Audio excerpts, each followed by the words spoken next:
Olá, eu sou a Bibiana Pasqualino, advogada criminalista, e está começando mais um Advogando. Hoje nós vamos falar sobre a dosimetria da pena. Mas por que eu escolhi esse tema? Esse tema é muito importante porque quando da prática da advocacia criminal, significa que você está um passo à frente no seu caso. Como assim?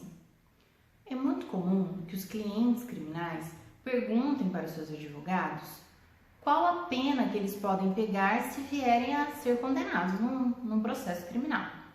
E como a gente faz essa conta? É isso que eu vou explicar para vocês hoje.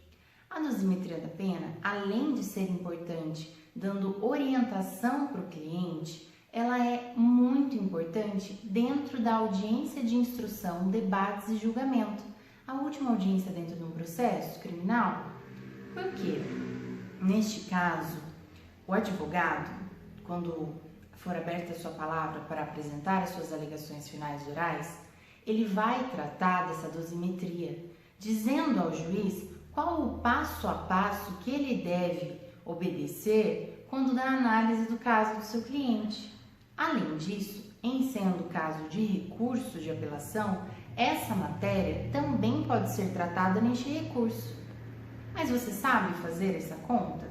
Você sabe como funciona a dosimetria da pena? Não? Então vem comigo.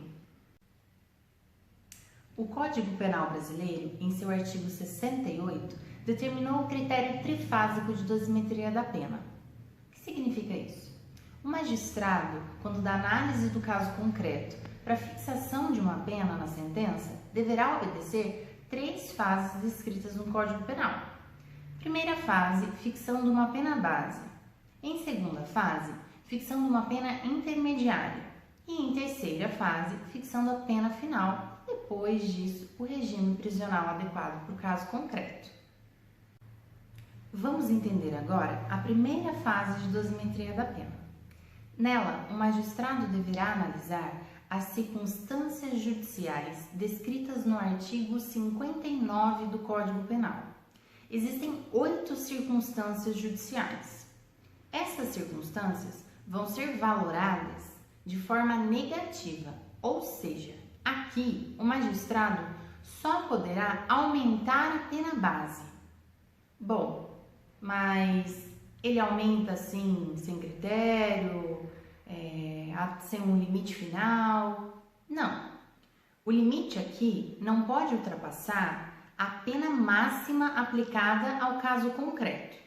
Por exemplo, num caso de tráfico de drogas, artigo 33 da Lei 11.343 de 2006. A pena aplicada ao crime de tráfico é de 5 anos a 15 anos. Na pena base, o magistrado não poderá aumentar a pena além dos 15 anos. Bom, mas qual o critério de aumento? Como ele vai aumentar essa pena? Vai ter uma porcentagem? Vai ter uma fração? Como isso vai ser feito? O nosso Código Penal foi omisso nesse sentido. Não existe uma regra para o juiz fazer isso no processo. Mas, comumente, os magistrados entendem que, por serem 8 as circunstâncias judiciais a serem valoradas de forma negativa, a fração utilizada para aumentar essa pena é de 1/8. Mas há também aqueles que entendem que cada valoração deve ser feita na fração de 1/6. Eu explico melhor o porquê de 1/6 mais para frente. Bom, mas 1/8 ou 1/6 de quê? Da pena mínima? De um intervalo entre as penas? Novamente, depende. Nosso Código Penal não fixou isso. Então, cada magistrado faz de uma forma. Lógico que nós, como advogados criminalistas, sempre vamos querer o melhor para o nosso cliente. Por isso, a importância da gente fazer essa conta antes de conversar com o cliente e estar super preparado para a audiência de instrução. Aqui, o magistrado poderá aplicar, por exemplo, 1/6 sobre 5 anos. Isso dá uma pena de 5 anos e 10 meses.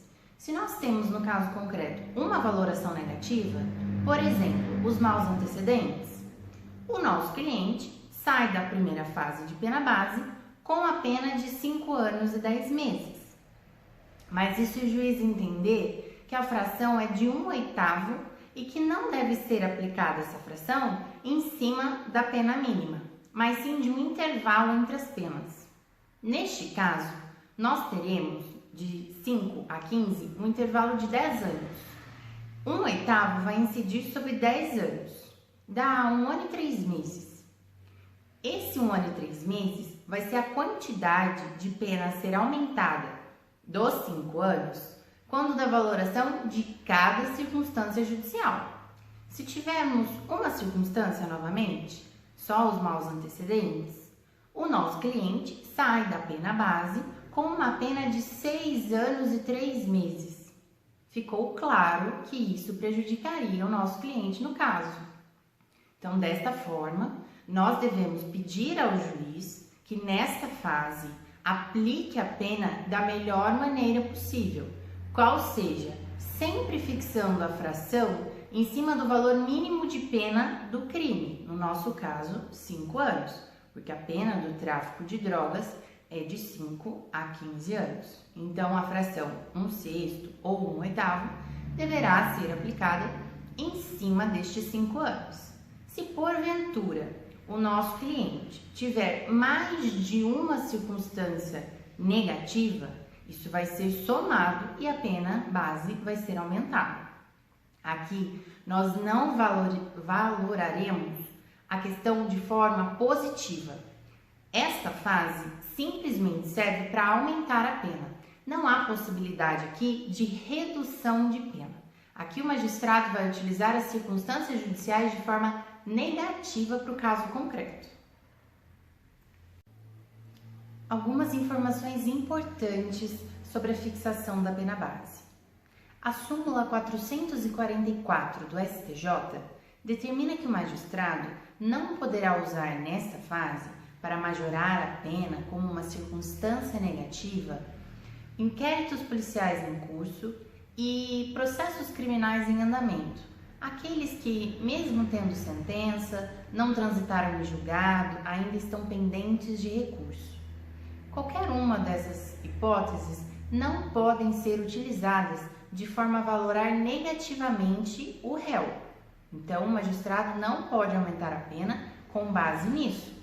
Se isso acontecer, cabe ao advogado requerer em sede de recurso de apelação a modificação desse aumento, a exclusão desse aumento na fixação da pena.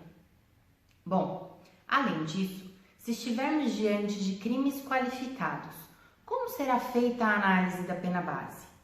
Se num caso concreto nós tivermos um crime duplamente qualificado, que já possui uma fixação de pena determinada diferente do crime comum, como que o magistrado irá fixar a pena base, sendo que ele vai ter 2 intervalos de penas distintos?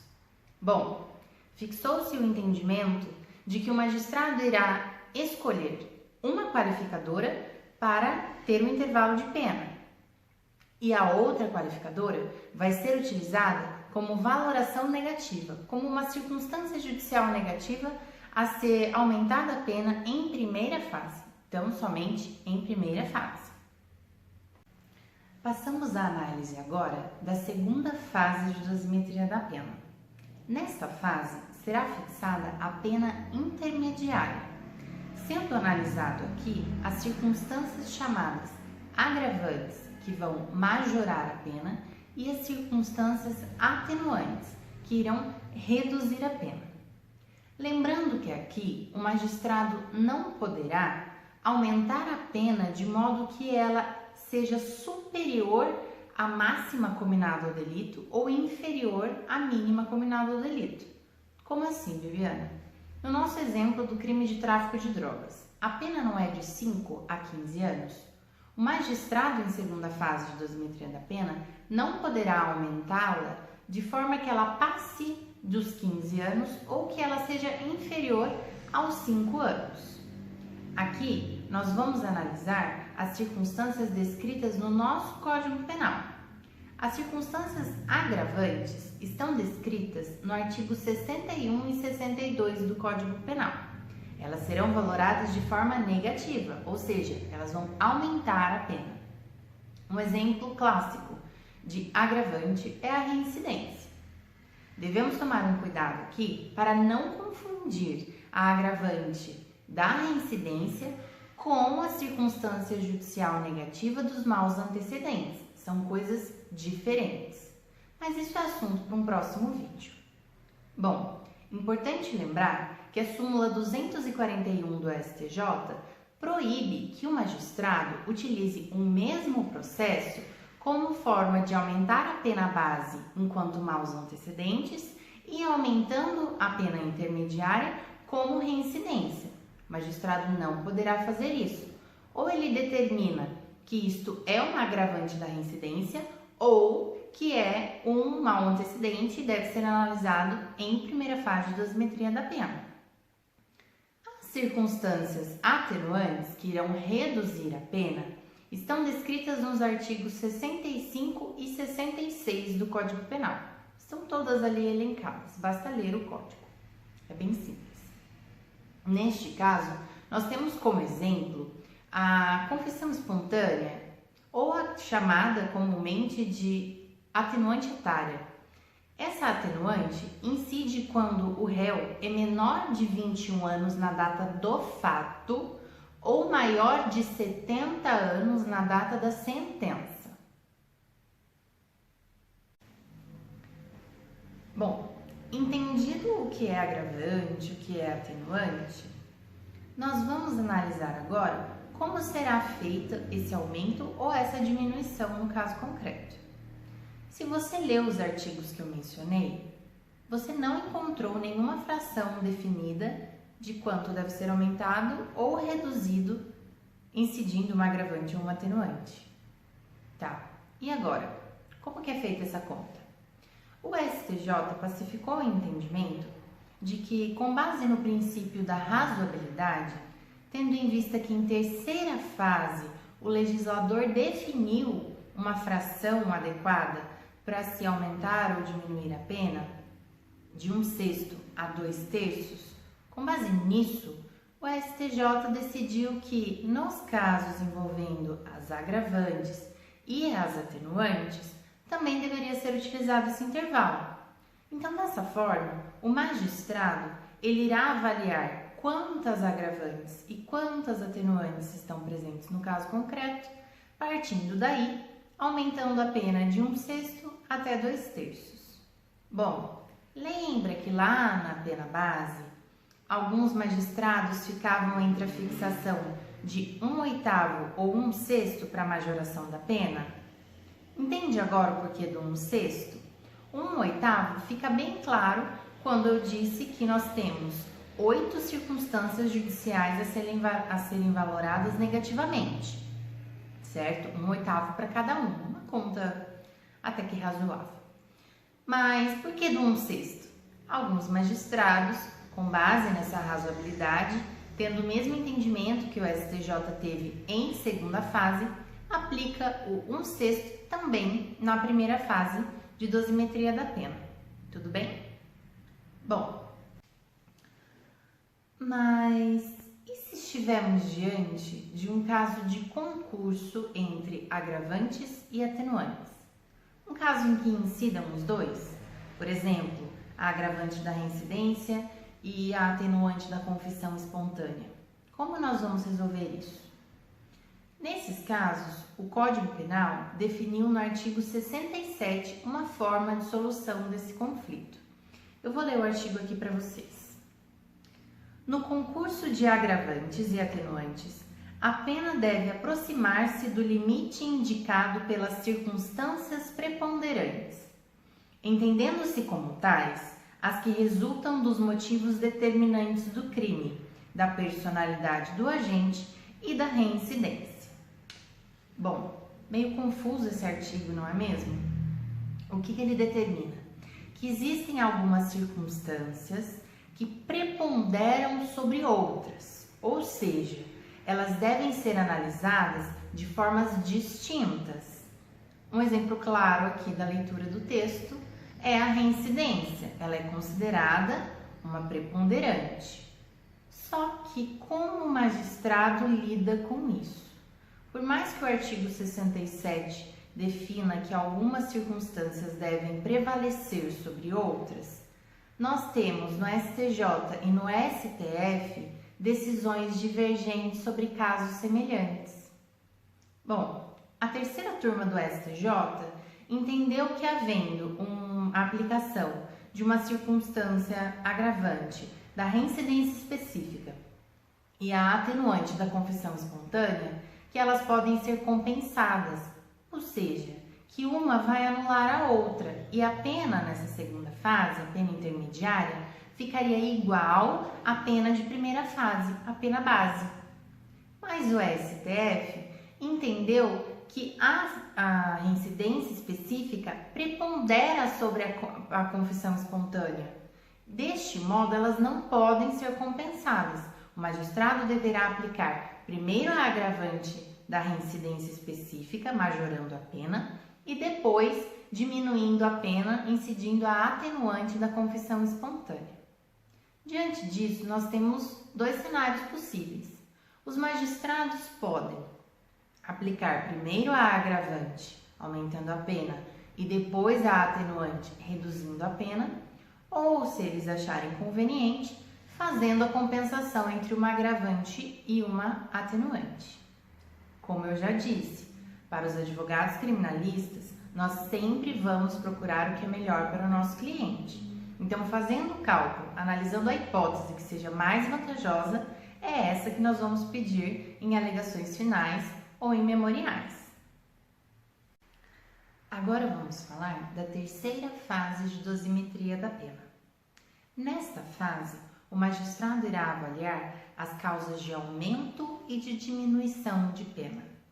Bom, uma das grandes diferenças entre a segunda e a terceira fase é que aqui o magistrado poderá elevar a pena acima do máximo permitido no artigo que a gente estiver tratando, do crime que a gente estiver tratando, ou abaixo do mínimo. No nosso exemplo, o tráfico de drogas, a pena é de 5 a 15 anos. O magistrado poderá elevar a pena além de 15 anos, tanto como reduzi-la abaixo de 5 anos. Outra diferença que nós encontramos aqui é que o magistrado tem um patamar, um critério de fixação desse aumento ou de redução. Como assim? No próprio artigo da causa de aumento ou de diminuição, está previsto o tanto que deve ser aumentado, a fração. Aqui existe um limite de 1/6 a 2/3, tanto para as causas de aumento quanto para as causas de diminuição. Reparem que lá nas agravantes e nas atenuantes não havia previsão. Houve um entendimento do STJ sobre a aplicação do 1/6 a 2/3 com base no princípio da razoabilidade, mas o legislador não previu expressamente qual seria a fração utilizada. Aqui caberá ao magistrado simplesmente definir qual a fração dentro do intervalo de 1/6 a 2/3, tanto para majorar quanto para reduzir. Então, vou trazer um exemplo para vocês do que seria uma causa de aumento e uma causa de diminuição. Voltando, por exemplo, do crime de tráfico de drogas. Na própria lei de drogas, na lei 11.343 de 2006, no artigo 40, inciso 1º, nós temos que uma das causas de aumento para o crime de droga é a transnacionalidade do delito, o tráfico internacional de drogas. Bom, ali, sendo aplicado este artigo, o magistrado irá aumentar a pena de 1/6 a 2/3. Como eu disse anteriormente, está expressamente definido no Código qual será a fração de aumento para o caso concreto. Um exemplo de causa de diminuição também da lei de drogas é o tráfico privilegiado. Apesar dele ter esse nome e muitos acharem que é um crime específico, ele é o crime de tráfico de drogas, porém com uma causa de diminuição. Essa causa de diminuição está prevista no parágrafo 4º do artigo 33. Para que seja aplicada essa causa de diminuição, o réu deve preencher todos os requisitos definidos nesse parágrafo.